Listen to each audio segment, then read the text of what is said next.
আসসালামু আলাইকুম। M livestock service provider YouTube চ্যানেলের পক্ষ থেকে আপনাদের সবাইকে স্বাগত জানাচ্ছি। প্রিয় খামারিবৃন্দ, আপনারা জানেন আমাদের এই চ্যানেলের মাধ্যমে বিজ্ঞানসম্মত উপায়ে গরু মোটাতাজাকরণ বিষয়ে বিগত ৩টি পর্বে ৩টি বিষয় নিয়ে আমরা কথা বলেছি। আজকে আমরা ৪র্থ পর্ব অর্থাৎ বিজ্ঞানসম্মত উপায়ে গরু মোটাতাজাকরণ বিষয়ে আজকে ৪র্থ পর্বে আমরা কথা বলবো। আজকে অত্যন্ত গুরুত্বপূর্ণ একটি টপিক। আজকের টপিক হচ্ছে সঠিক নিয়মে কিভাবে কোন কোন রোগের ভ্যাকসিন গরুকে প্রয়োগ করবেন, অর্থাৎ গবাদি গবাদি প্রাণীর ভ্যাকসিনেশন। আশা করি শুরু থেকে শেষ পর্যন্ত কোনো প্রকার স্কিপ না করে আমাদের সাথেই থাকবেন। প্রিয় খামারিবৃন্দ, প্রতিকারের চেয়ে প্রতিরোধ উত্তম, অর্থাৎ যে কোনো রোগ শুরু হওয়ার আগেই যদি প্রতিরোধমূলক ব্যবস্থা আপনি গ্রহণ করতে পারেন তাহলে কিন্তু অনেকাংশেই আপনার গরু সুস্থ থাকবে।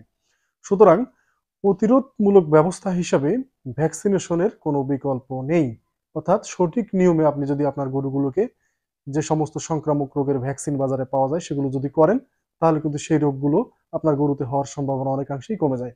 প্রিয় খামারিবৃন্দ, বাংলাদেশে সাধারণত যে সমস্ত রোগের ভ্যাকসিন বাজারে কিনতে পাওয়া যায় তার মধ্যে অন্যতম হচ্ছে মোটামুটি ৫টি রোগের ভ্যাকসিন। তার মধ্যে হচ্ছে লাম্পি স্কিন ডিজিজ বা এলএসডি, এফএমডি বা খুরা রোগ, তরকা বা অ্যানথ্রাক্স রোগ, ব্ল্যাক কোয়াটার বা বাদলা রোগ এবং হেমোরোজিক সেপ্টিসেমিয়া বা এইচএস বা গলা ফুলা রোগ। এই ৫টি রোগের ভ্যাকসিন কিন্তু বাজারে আপনি কিনতে পারবেন। অর্থাৎ কিছু কিছু ভ্যাকসিন আপনি সরকারি পর্যায়ে উপজেলা প্রাণী সম্পদ দপ্তর থেকে নির্ধারিত মূল্যে কিনতে পারবেন। কিনে সেখানে আপনি গরুকে সংগ্রহ করতে গরুকে পুষ করতে পারবেন। আর কিছু কিছু রোগের ভ্যাকসিন কিন্তু বিভিন্ন কোম্পানি বাজারজাতকরণ করছে বিভিন্ন নামে। সেগুলো নিয়ে আমি এখন বিস্তারিত কথা বলবো। আপনারা শুরু থেকে শেষ পর্যন্ত আমাদের সাথেই থাকুন। প্রিয় খামারিবৃন্দ, প্রথমে যে রোগটির কথা আমি বলছি সেটি হচ্ছে লাম্পি স্কিন ডিজিজ। এটি একটি ভাইরাল ডিজিজ। তো বিভিন্ন সময়ে বিভিন্ন এলাকায় কিন্তু এই রোগটি ব্যাপক আকার ধারণ করে। আহ, এই রোগের ভ্যাকসিন সরকারি পর্যায়ে আপনি যদি উপজেলা প্রাণী সম্পদ দপ্তরে যোগাযোগ করেন সেখানে গোট ফক্সের ভ্যাকসিন এই রোগের প্রতিরোধমূলক ব্যবস্থা হিসেবে পুশ করা হয়ে থাকে। কিছু কিছু ক্ষেত্রে এই ভ্যাকসিন দিয়েই কিন্তু অনেকাংশে লাম্পি রোগের প্রতিরোধ করা সম্ভব হয়ে থাকে। এছাড়াও সরকারি পর্যায়ে সরাসরি একটি লাম্পি রোগের ভ্যাকসিন বাজারে আসার প্রক্রিয়াধীন অবস্থান রয়েছে, অথবা হয়তোবা অচিরেই এই ভ্যাকসিনটিও চলে আসতে পারে। এছাড়াও লাম্পির জন্য বিভিন্ন কোম্পানি বিভিন্ন নামে বিভিন্ন ভ্যাকসিন কিন্তু বাজারজাতকরণ করে থাকে। আপনারা বিভিন্ন কোম্পানির ভ্যাকসিন সংগ্রহ করে আপনি আপনার গরুকে কিন্তু পুশ করতে পারেন। প্রিয় খামারিবৃন্দ, কোম্পানির যে ভ্যাকসিনগুলো আপনি প্রয়োগ করবেন অবশ্যই কোম্পানির নির্দেশনা মতো আপনি আপনার গরুকে ভ্যাকসিনগুলো প্রয়োগ করবেন। এছাড়াও সরকারি পর্যায়ে যে ভ্যাকসিনটি আপনি গরুকে পুশ করবেন, সরকারি পর্যায়ে ভ্যাকসিনগুলো আপনি উপসহকারী প্রাণী সম্পদ কর্মকর্তার কাছ থেকে সংগ্রহ করে অথবা ভেটেরিনারি সার্জনের পরামর্শক্রমে আপনি আপনার গরুকে পুশ করতে পারেন। এই পর্যায়ে যে ভ্যাকসিনটি নিয়ে আমি কথা বলবো সেটি হচ্ছে FMD, foot and mouth disease, বাংলায় বলা হয় খুরা রোগ। এই রোগটি সম্পর্কে কম বেশি আমরা সবাই জানি। এটি একটি ভাইরাল ডিজিজ। এই রোগটির হাত থেকে যদি আপনি বাঁচতে চান তাহলে আপনি আপনার গরুকে সরকারি পর্যায়ে উপজেলা প্রাণী সম্পদ দপ্তর এবং ভেটেরিনারি হাসপাতাল থেকে ভ্যাকসিন সংগ্রহ করতে পারেন। এই ভ্যাকসিনটি ৬ সিসি করে চামড়ার নিচে দিতে হয়। বাছুরের ক্ষেত্রে ৩ সিসি, বছরে ৩ বার দিতে হয়। এই এই ভ্যাকসিনটি কিন্তু কোম্পানিও বাজারজাতকরণ করে, অর্থাৎ বিভিন্ন বেসরকারি কোম্পানি বিভিন্ন নামে এই ভ্যাকসিনটি বাজারজাতকরণ করছে। আপনারা চাইলে কোম্পানি থেকেও ভ্যাকসিনগুলো সংগ্রহ করে আপনি আপনার গরুকে পুশ করতে পারেন। কোম্পানির দেখানো, কোম্পানির দেওয়া নির্দেশনা মতো অবশ্যই আপনাকে এই ভ্যাকসিনগুলো পুশ করে নিতে হবে। এরপরে যেই ভ্যাকসিনটি নিয়ে আমি কথা বলবো সেটি হচ্ছে তরকা বা অ্যানথ্রাক্স। এটি একটি ব্যাকটেরিয়াল ডিজিজ। হুট করে এই রোগ হলে কিন্তু গরু মারা যায়। ব্যাপক আহ, ব্যাপক হারে একসময় কিন্তু বাংলাদেশে তরকার রোগ দেখা দিয়েছিল, কিন্তু ব্যাপকভাবে ভ্যাকসিনেশনের ফলে এখন কিন্তু তরকার রোগের প্রকোপ অনেকটাই কম। সুতরাং এই ভ্যাকসিনও আপনার গরুকে আপনি পুশ করতে হবে। এই ভ্যাকসিনটা যদি পুশ করতে চান এটি আপনি নিকটস্থ উপজেলা প্রাণী সম্পদ দপ্তরে যোগাযোগ করে উপসহকারী প্রাণী সম্পদ কর্মকর্তাদের মাধ্যমে আপনি আপনার গরুকে এই ভ্যাকসিনগুলো প্রয়োগ করতে পারেন।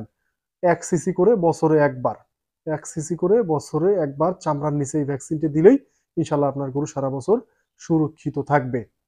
এই রোগটি, এই ভ্যাকসিনের ক্ষেত্রে একটি বিষয় আপনাকে অবশ্যই মনে রাখতে হবে, সেটি হচ্ছে ৬ মাসের ঊর্ধ্বে গর্ভবতী গরুকে বা গাভীকে এই ভ্যাকসিনটা না দেওয়াই ভালো। ৬ মাসের ঊর্ধ্বে গর্ভবতী গরুকে এই ভ্যাকসিন না দেওয়াই ভালো। তাছাড়া সকল গরুকে আপনি এই ভ্যাকসিন কিন্তু প্রয়োগ করতে পারেন। এই ভ্যাকসিনটি কিন্তু বেসরকারি পর্যায়ে অর্থাৎ কোনো কোম্পানি কিন্তু এখন পর্যন্ত খামারিবৃন্দ এ পর্যায়ে যে ভ্যাকসিনটির কথা বলবো সেটি হচ্ছে বাদলা। ইংলিশে বলা হয় ব্ল্যাক কোয়াটার, বাংলায় বলা হয় বাদলা রোগ। এই রোগটির ভ্যাকসিন কিন্তু উপজেলা প্রাণী সম্পদ দপ্তরে আপনি পাবেন। মাত্র 5 সিসি ভ্যাকসিন চামড়ার নিচে 6 মাস পর পর দিতে হবে।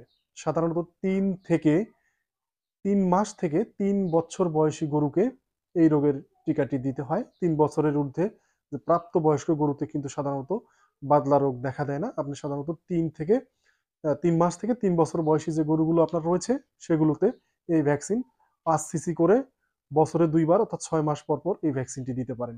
এই ভ্যাকসিনও বেসরকারি পর্যায়ে কোনো কোম্পানি এখন পর্যন্ত বাজারজাতকরণ করেনি।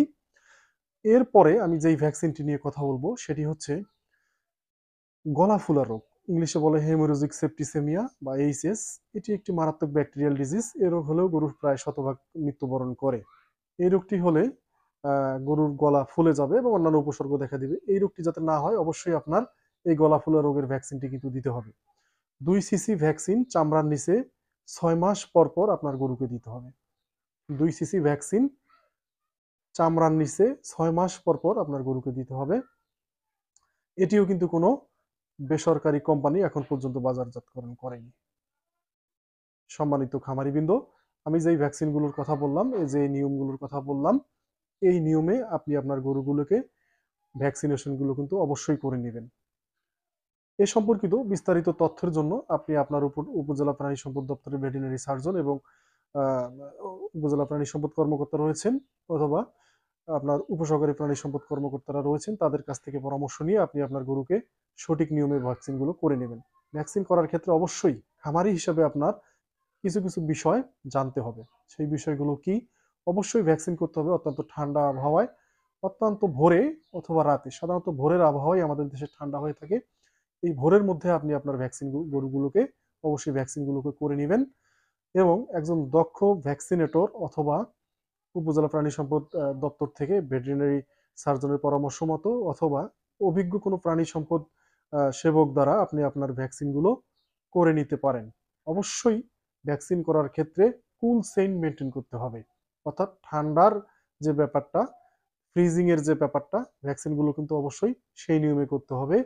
যথা নিয়মে এবং যথার্থ ডোজ যাতে মেনটেন করা হয় এই বিষয়গুলো কিন্তু আপনি একটু খেয়াল রাখবেন এবং অবশ্যই ভ্যাকসিন সবসময় সুস্থ গরুতে প্রয়োগ করবেন। কোনো অবস্থাতেই কোনো অসুস্থ গরুকে কিন্তু ভ্যাকসিন প্রয়োগ করা যাবে না। প্রিয় খামারিবৃন্দ, এই ছিল আমাদের বিজ্ঞানসম্মতভাবে গরু মোটা তাজাকরণ বিষয়ে 4র্থ পর্বের গরুর ভ্যাকসিনেশন নিয়ে আলোচনা। আশা করি আমার এই আলোচনা থেকে আপনারা একটু হলেও উপকৃত হয়েছেন।